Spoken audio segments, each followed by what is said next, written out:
Hello guys, কেমন আছো তোমরা? আশা করছি তোমরা সবাই খুব ভালো আছো। অনলি অ্যানিমে এক্সপ্লেইন চ্যানেলে তোমাদের সবাইকে জানাই আন্তরিক স্বাগতম। আজকের ভিডিওটা হতে যাচ্ছে সত্যি স্পেশাল, কারণ আজ আমি এমন একটা অ্যানিমে এক্সপ্লেইন করতে যাচ্ছি যেটা 2026 সালের এখন পর্যন্ত টপ নাম্বার 1 পজিশনে হোল্ড করে আছে। এই অ্যানিমেটা স্টোরি, অ্যানিমেশন, ক্যারেক্টার ডেভেলপমেন্ট সবকিছুই এত হাই লেভেলের যে শুধু বলা দিয়ে বোঝানোই কঠিন। এই অসাধারণ অ্যানিমেটার নাম হচ্ছে সেন্টেন্সড টু বি আ হিরো।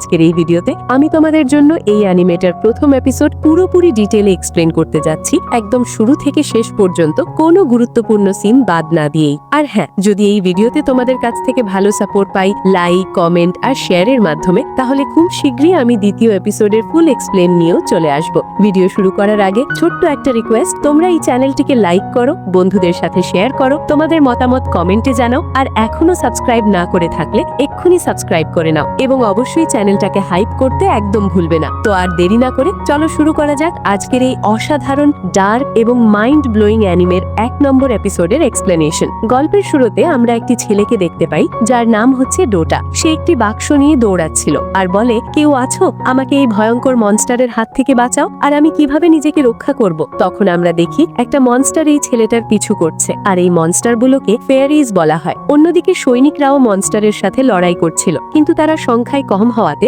মনস্টাররা খুব সহজেই তাদের মেরে দিচ্ছিল। মনস্টারদের ভয়ে একজন সাধারণ মানুষ এবং আরেকজন সৈনিক একটা গাড়ির পেছনে লুকিয়েছিল আর মনে মনে প্রার্থনা করতে থাকে। তখন সৈনিকরা বলে, আমাদের যেভাবেই হোক রাজপ্রাসাদের ওই কফিনটা পৌঁছাতে হবে। কিন্তু ওই লোকটি ভয়ানক দৃষ্টিতে তার দিকে তাকিয়ে বলে, কফিনটা বাঁচানোর দায়িত্ব আমাদের নয়, আমরা আগে নিজেদের জান বাঁচাই। এটা শুনে সৈনিকটি তার দিকে তলোয়ার দিয়ে বলে, তোমার কি মনে হয় আমি মনস্টারদের ভয়ে রাজপ্রাসাদের গুরুত্বপূর্ণ একটি জিনিসকে এখানেই ফেলে রেখে চলে যাব? তখনই একটা মনস্টার সৈনিকটার উপর আক্রমণ করে দেয়। মনস্টারটাকে দেখে লোকটি অনেক ভয় পেয়ে যায় আর সাথে সাথেই সেখান থেকে পালিয়ে যায়। অন্যদিকে ডোটাকে মনস্টারটি ধাক্কা দিয়ে দূরে ফেলে দেয় এবং তাকে মারার জন্য সামনের দিকে এগোতে থাকে। ডোটা এই দৃশ্য দেখে প্রচন্ড ভয়ে একটি গাছের ভিতরে লুকিয়ে পড়ে, কিন্তু মনস্টারটিও সেই গাছের ভিতরে ঢুকে যায় এবং তাকে মারার জন্য অনেক চেষ্টা করতে থাকে। তখন ডোটা চিৎকার করে বলে, জাইলোফরবার্টোস, তুমি কোথায় আছো? আমাকে এই ভয়ঙ্কর মনস্টারটার হাত থেকে রক্ষা করো, তা না হলে সে আমাকে মেরে ফেলবে। ঠিক তখনই একটা লোক উড়ে এসে ওই মনস্টারটার শরীরের ভিতরে তার তলোয়ার ঢুকিয়ে দেয়, যার কারণে ওই মনস্টারটা সেখানেই মরে যায়। আর এই লোকটি হচ্ছে আমাদের গল্পের প্রধান চরিত্র, অর্থাৎ জাইলোফরবার্টোস। এই দৃশ্য দেখে ডোটা হতভম্ব হয়ে যায় এবং হাঁ করে জাইলোফরবার্টোসের দিকে তাকিয়ে থাকে। কিন্তু মনস্টারটি যখন ডোটার উপরে আক্রমণ করেছিল, তখন একটি গাছের টুকরো তার পেটের ভিতর ঢুকে গিয়েছিল, যার কারণে সে এখন প্রচন্ড ব্যথা অনুভব করছে এবং চিৎকার করে বলছে, আমাকে এক্ষুনি মেরে দাও, আমি এই ব্যথা সহ্য করতে পারছি না, আমি মরে গেলে আমাকে আবার জীবিত করে ফেলো অন্য একটি শরীরের ভিতরে। জাইলো তখন ডোটাকে একটি ঘুষি মেরে বলে, আমি তোকে মারতে পারবো না, তুই এমনিতেই আগে অনেকবার মারা পড়েছিস। আমাদের মতো হিরোদের একবার মরে যাওয়ার পর আবার জীবিত করার মানে হচ্ছে জাহান্নাম থেকে আত্মা নিয়ে আসা। সে আরো বলে, আমরা যদি একবার মরে যাই তাহলে আমাদের সাথে আমাদের কিছু গুরুত্বপূর্ণ স্মৃতিও চলে যায়। এটার কারণে আমরা যখন আবার পূর্ণ জীবিত হই তখন আমাদের শরীরে মারাত্মকভাবে ক্ষতি হয়। এই কথাগুলো শুনে ডোটা সবকিছু বুঝে যায় এবং চুপচাপ হয়ে যায়। ঠিক তখনই জাইলোর চোখ পড়ে একটি বাক্সের ওপরে, যেটা হোলি নাইটদের থেকে চুরি করে নিয়ে এসেছিল ডোটা। এরপর জাইলো বাক্সটা খুলে এমন একটা দৃশ্য দেখতে পায় যেটা তার কল্পনার বাহিরে ছিল। সে দেখে বাক্সের ভিতরে একটা সুন্দর মেয়ে শুয়েছিল, যাকে দেখতে একদম পরীর মতো লাগছিল। ডোটা তখন জাইলোকে জিজ্ঞেস করে, এই মেয়েটা কি এখনো জীবিত আছে নাকি মরে গেছে, আর সে কি কোনো রাজ পরিবারের মেয়ে, অর্থাৎ কোনো রাজকুমারী? উত্তরে জাইলো বলে, এই মেয়েটা কোনো মানুষ জাতির ছিল না, তাকে তৈরি করা হয়েছিল এই দুনিয়ার ভয়ঙ্কর ডিমন লর্ডদের সাথে লড়াই করার জন্য, আর এই মেয়েটা হচ্ছে একজন গডেস।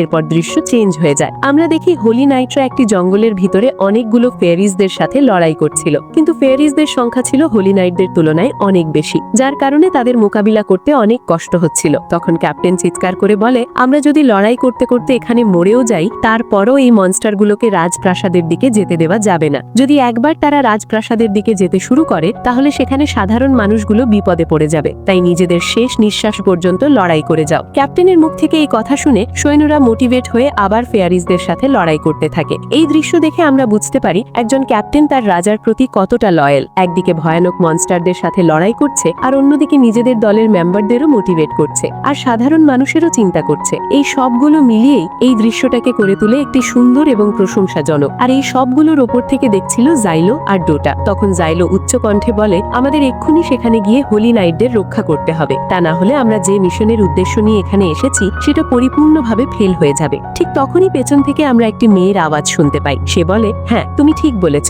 আমাদের উচিত সেখানে গিয়ে সাধারণ মানুষগুলোকে বাঁচানো এবং এই যুদ্ধে বিজয় লাভ করা। আর তোমার কথা শুনে মনে হচ্ছে তুমি আমার নাইট হওয়ার যোগ্যতা রয়েছে, আর গডেস হওয়ার কারণে আমি তোমাকে এই যুদ্ধে আমার শক্তি দেব এবং পুরো পৃথিবী থেকে ডিমান্ডদের শেষ করার জন্য তোমার সাথে থাকবো।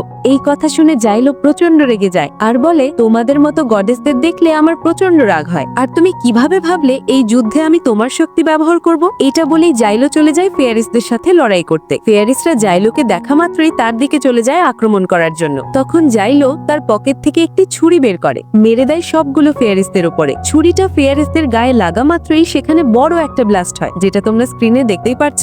এরপর জাইলো এক এক করে ফেয়ারিসদের মারতে থাকে এবং সৈন্যদের সতর্ক করতে থাকে। তখনই ডোটার উপরে একটি ফেয়ারিস আক্রমণ করে দেয়, কিন্তু ডোটা তার অস্ত্র ব্যবহার করে কোনোভাবে সেই ফেয়ারিসটাকে মেরে দেয়। এরপর জঙ্গলের ভিতর থেকে সেখানে আরো অনেকগুলো ফেয়ারিস আসতে থাকে, যাদের দেখে জাইলো একটি পিলারের মাধ্যমে উপরে উঠে যায় এবং তার ছুরি দিয়ে সবগুলো মনস্টারের মাঝখানে আঘাত করে, যার কারণে সেখানে আরো একটি ব্লাস্ট হয়। তখনই ব্লাস্টের মাঝখান থেকে একটি ফেয়ারিস বেরিয়ে আসে এবং জাইলো উপরে আক্রমণ করে দেয়, যার কারণে জাইলো অনেকটা ক্ষতিগ্রস্ত হয় এবং নড়াচড়া করতে পারে না। এরপর যখনই মনস্টারটা তাকে মারতে যাচ্ছিল, ঠিক সেই সময় ডোটা তার অস্ত্র ব্যবহার করে মনস্টারটিকে মেরে দেয় এবং জাইলোর জান বাঁচিয়ে ফেলে। এরপর আমরা দেখি জাইলোর সবগুলো মনস্টারগুলোকে মেরে একটি জায়গায় বিশ্রাম করছিল। তখনই সৈনিকদের ক্যাপ্টেন এসে তাকে ধন্যবাদ জানিয়ে বলে, আজকে যদি ঠিক সময় তুমি না আসতে তাহলে আমরা কেউ বেঁচে থাকতাম না। তখনই তার চোখ পড়ে জাইলোর গাড়ে, যেখানে ট্যাটু করা ছিল। এটা দেখে ক্যাপ্টেন প্রচন্ড রেগে গিয়ে তার তলোয়ার বের করে আর বলতে থাকে, তোর সাহস কিভাবে হলো আমাদের মতো নাইটদের জীবন বাঁচানোর? তোকে তো হিরো হওয়ার জন্য শাস্তি দেওয়া হয়েছে এবং তোর গলায় ট্যাটু করা হয়েছে। এই দৃশ্য দেখে আমরা বুঝতে পারি এই জগতে হিরোদের কোনো মূল্য নাই। তারা যতই ভালো কাজ করুক না কেন, তাদেরকে হিরো হবার কারণে খারাপ মনে করা হবে, আর কেউ যদি হিরো হয় তাহলে তাকে অপরাধ বলে ঘোষিত করা হবে। তখন সেখানে ডোটা এসে বলে, আমরা নিজেদের জীবনের কথা না ভেবে আপনাদের সাহায্য করেছি, কিন্তু আপনারা আমাদের ধন্যবাদ না জানিয়ে উল্টো তলোয়ার দেখাচ্ছেন। সৈন্যদেরকে ক্যাপ্টেন এবং জাইলো ডোটার কথা না শুনে নিজেদের তলোয়ার বের করে ফাইট করার জন্য। এরপর দৃশ্য চেঞ্জ হয়ে আমাদের দেখানো হয় ফেয়ারিসদের অনেক বড় একটি দল, যারা হোলি নাইটদের উপর আক্রমণ করার জন্য সামনের দিকে এগোচ্ছিল। এই দৃশ্য দেখে হোলি নাইটরা একটুও দেরি না করে নিজেদের সব সৈন্যদের একত্রিত করে ফেলে ফেয়ারিসদের সাথে কঠিন লড়াই করার জন্য। তখন আমরা হোলি নাইটদের ক্যাপ্টেনকে দেখতে পাই। সে বলে, লড়াই করার জন্য নিজেদের কাছে যে অস্ত্র রয়েছে সেটা নিয়ে তৈরি হয়ে যাও, আমরা শেষ নিঃশ্বাস পর্যন্ত লড়াই করব। এরপর ফেয়ারিস এবং হোলি নাইটদের ভিতরে তুমুল লড়াই শুরু হয়ে যায়। প্রথমে হোলি নাইটরা নিজেদের অস্ত্র ব্যবহার করে সবগুলো ফেয়ারিসদের মেরে দেয়, কিন্তু সেই সময় জঙ্গল থেকে বেরিয়ে আসে এক বিশাল মনস্টার। এটা দেখে ক্যাপ্টেন বলে, একটা ফেয়ারিসও যাতে নদী পার না করতে পারে, আর তোমরা সবাই মিলে থান্ডার ব্যালিস্টাই নামের আক্রমণ করার জন্য মেশিন রেডি করো। এরপর সৈন্যরা একটি বড় মেশিন নিয়ে আসে, যেটার ভিতরে সবুজ কালারের এনার্জি জেনারেট করতে থাকে। তারপর ওই মেশিনটার ভিতরে নিজেদের সর্বোচ্চ শক্তি দিয়ে থান্ডার ব্যালিস্টাই নামের একটি অ্যাটাক করে। এই অ্যাটাকটা সোজা গিয়ে লাগে বিশাল আকারের ওই মনস্টারটির উপর, আর মুহূর্তের ভিতরেই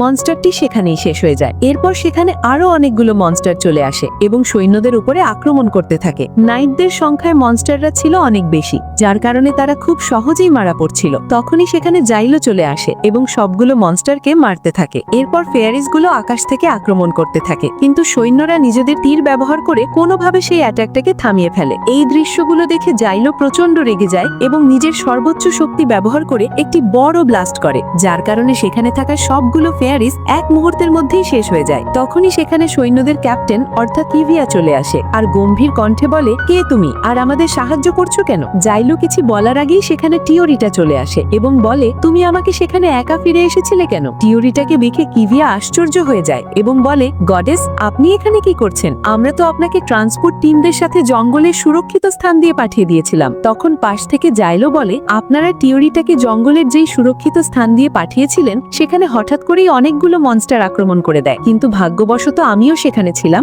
যার কারণে গডেস টিওরিটাকে শুধু বাঁচাতে পেরেছি, আর অন্য সব ট্রান্সপোর্ট টিমরা মনস্টারদের হাতে মারা পড়েছে। এই কথা শুনে কিভিয়া একেবারেই আশ্চর্য হয়ে যায় এবং একদৃষ্টে তার দিকে তাকিয়ে থাকে। এরপর জাইলো আরো বলে, আমি এখনো গডেস টিওরিটার সাথে কোনো ধরনের চুক্তি করিনি, তাই এখান থেকে আপনার যেই সৈনিকটা পছন্দ হয় তাকে আপনার নাইট হিসেবে নিয়োগ করে নিন। ঠিক তখনই আমরা ডিমান্ড লর্ডকে দেখতে পাই, যার নাম হচ্ছে অগগি। তাকে দেখা মাত্রই কিভিয়া একেবারে ভয় পেয়ে যায় এবং সৈন্যদের বলে থান্ডার ব্যালিস্টাই দিয়ে আক্রমণ করতে। এরপর সৈন্যরা তাদের সবগুলো থান্ডার ব্যালিস্টাই একত্রিত করে একটি ভয়ানক আক্রমণ করে। তখনই ডিমান্ড লর্ড তার চারপাশে একটি শক্তিশালী ব্যারিয়ার তৈরি করে ফেলে, যার কারণে সেই আক্রমণটি কোনো ইম্প্যাক্ট তৈরি করতে পারে না। এরপর হঠাৎ করেই পরিস্থিতি আরো ভয়ঙ্কর হয়ে ওঠে। ডেমন লর্ড নিজেই তার বিধ্বংসী স্কিল থান্ডার ব্যালিস্টাই আরো 3 গুণ শক্তিতে সৈন্যদের ওপর চালিয়ে দেয়। এই এটিমাত্র আক্রমণই যুদ্ধক্ষেত্র ধ্বংসস্তূপে পরিণত হয় এবং অর্ধেকেরও বেশি সৈন্য সেখানেই প্রাণ হারায়। এই ভয়াবহ দৃশ্য দেখে জাইলো দ্রুত কিভিয়ার দিকে তাকিয়ে বলে, তাড়াতাড়ি করে সব সৈন্যকে পেছনের দিকে সরে যেতে বলো, না হলে আরেকটা আক্রমণেই আমরা সবাই মারা পড়বো। কিন্তু কিভিয়া জাইলোর কথা একদমই মানতে চায় না। সে রাগান্বিত কণ্ঠে বলে, এই ইউনিটের সবাই শুধু আমার কথা শোনে, আর তোমার মতো একজন অপরাধীর আদেশ মানার চেয়ে আমরা সবাই শত্রুর সাথে লড়াই করে মরতে পছন্দ করব। ঠিক সেই মুহূর্তেই ডেমন লর্ড আরো একটি ভয়ঙ্কর শক্তিশালী আক্রমণ চালায়, আর এক মুহূর্তেই চারপাশের সবকিছু ধুলো আর ধ্বংসের মধ্যে মিশে যায়। এরপর আমরা দেখতে পাই জাইলো রক্তাক্ত অবস্থায় কোনো রকমে উঠে দাঁড়াচ্ছে। ঠিক তখনই কাতর কণ্ঠে টিওরিটা বলে, জাইলো, তোমাকে এখনই আমার পাওয়ার ব্যবহার করতে হবে, তা না হলে এখানে কেউ বেঁচে থাকবে না। সে আরো বলে, আমি জানি তুমি আমাকে ঘৃণা করো, কিন্তু তারপরেও তোমাকে আমার শক্তি ব্যবহার করতেই হবে, না হলে তুমি মানুষকে যে স্বপ্ন দেখিয়েছিলে সেটা মুহূর্তের মধ্যেই ভেঙে যাবে। এরপর টিওরিটা দৃঢ় কণ্ঠে যোগ করে, আমি তোমাকে আমার শক্তির মাধ্যমে এই যুদ্ধে বিজয় লাভ করাবই। এই কথাগুলো শুনে জাইলো কিছুক্ষণ চুপ করে থাকে, আর পরক্ষণে টিওরিটার সাথে চুপি করতে রাজি হয়। জাইলো ধীরে ধীরে টিওরিটার দিকে হাত বাড়িয়ে দিয়ে বলে, আমাকে সাহায্য করো এই যুদ্ধে জয়লাভ করার জন্য। ঠিক তখনই টিওরিটা জাইলোর হাতে চুমু দেয়, আর সেই মুহূর্তেই তাদের দুজনের মধ্যে চুক্তি সম্পূর্ণ হয়ে যায়। চুক্তি সম্পূর্ণ হওয়ার সাথে সাথেই টিওরিটার শক্তিতে আকাশ জুড়ে অজস্র তলোয়ার তৈরি হয়, আর সেগুলো একের পর এক প্যারিসদের ওপর ঝাঁপিয়ে পড়ে। মাত্র কয়েক সেকেন্ডের মধ্যেই সেখানে থাকা সব প্যারিস সম্পূর্ণভাবে ধ্বংস হয়ে যায়। এই দৃশ্য দেখে জাইলো থেকে শুরু করে যুদ্ধক্ষেত্রে থাকা সবাই অবাক হয়ে যায়। এরপর জাইলো টিওরিটাকে কোলে তুলে নিয়ে ডেমন লর্ডের দিকে এগিয়ে যেতে থাকে, কিন্তু হঠাৎ করে তাদের সামনে আবার কয়েকটি প্যারিস এসে দাঁড়ায়। কিন্তু টিওরিটা তার ম্যাজিক ব্যবহার করে